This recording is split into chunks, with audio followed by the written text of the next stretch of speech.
சொல்றதோ இந்த செவத்துக்கு சொல்றது ஒண்ணும் அவன் மண்டையில ஒரு முடி ஏறும்.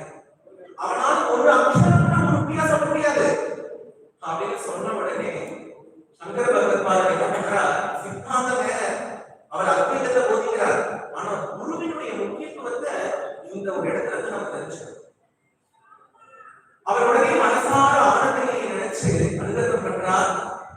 ஆனந்தகிரி எது சாஸ்வதமா தெரிஞ்சது அப்படின்னா பகவான் சாஸ்வதமா தெரியல, பாகவதர்கள் கூட இரண்டாம் பட்சமா தான் தெரியாங்க.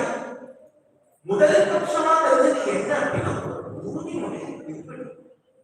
குருவினுடைய திருப்படியோட பக்தி இல்லைன்னா பாகவதர்களுக்கு கைத்தறியம் பண்ணணும்ன்ற உன்னதமான இலக்கு மனசுக்கு புரியாது இல்லையா? அவர் என்ன பண்ணார்? தான் புகழ்ச்சி பெறக்கூடிய அந்த காஷாய வசனத்தை கையில் எடுத்துக்கிட்டு விதி காப்பில சாஸ்திர சுதாச்சனத்தை பாட்டு வர கோடையராக பாட்டு வர இப்படியே